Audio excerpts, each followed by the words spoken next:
Speaking of opportunities the college has to offer, one of our alumna is here to share her journey with you. Lindsay Brown returned to the college in 2004 to complete a bachelor's degree in Spanish, while her 8-month-old son attended the Brockport Child Development Center. Lindsay participated in the Student Support Services program and was a Ronald McNair Scholar. She also worked as a parent liaison in the campus daycare center. In addition to her bachelor's degree, she completed New York State Teacher Certification in Spanish and Elementary Bilingual Education, and student teaching in the Spanish-English Dual Language Enrichment Program, OLA, at Robert Duffy School No. 12 in the Rochester City School District. Lindsay was awarded a graduate assistantship in the English program at the college at Brockport and earned her master's degree in creative writing in 2009. Her 6-year-old attended her graduation ceremony.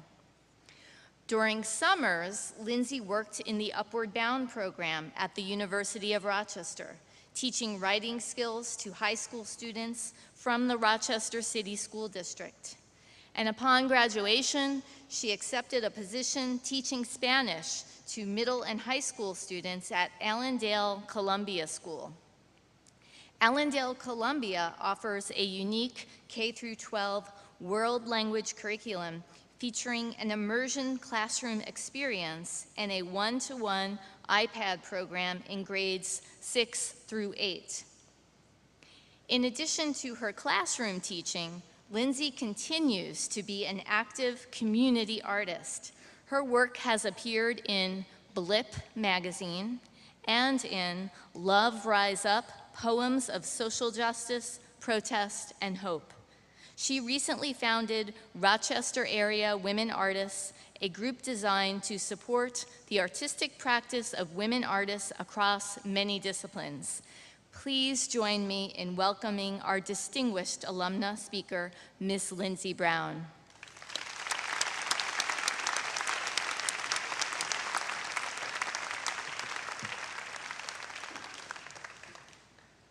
The speech is shorter than the introduction, I promise. Good afternoon. It's a great thrill and honor to address you, future graduates of the college at Brockport. 8 years ago, I sat where you sit now. All things considered, I was feeling pretty good. Like you, I had braved the chaos of the bookstore with all of its confusing codes. Like you, I had stopped wrinkling my eyebrows in complete bewilderment when somebody referenced a mysterious document called your DARS report. And like you, I had learned that walking the distance from the student union to the campus gym was a workout in itself. However, there were 2 things that made me a bit different. First, I was a college dropout. When I was 18, my parents loaded up their station wagon and helped me hang curtains in my first dorm room. The second time around, at 24, I was in it alone.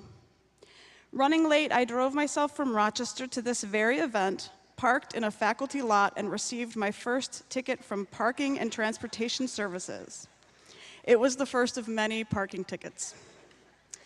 Second, unlike most of you, I cradled my 6-month-old son in a baby sling at my chest as I listened to the president's remarks. My son's here today too, but if I tried to fit him back into the sling, I would probably injure both of us. My parents gave me the very best chance to pursue my life in logical order. I ignored their advice. Now that my son is 8 years old, I am just beginning to understand the grief that my choices must have caused them at the time.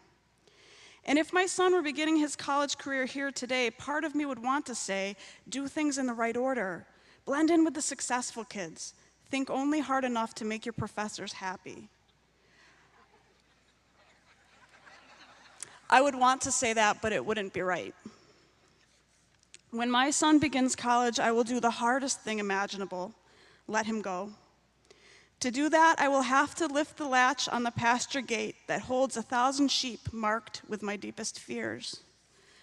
I will watch the sheep push the gate open and rush at my son, and over the din of their clattering hooves, I will call out words he cannot hear. Work hard, I will shout. Follow your gut. No success or failure defines you as much as the quality of your love. The sheep are our losses, our mistakes.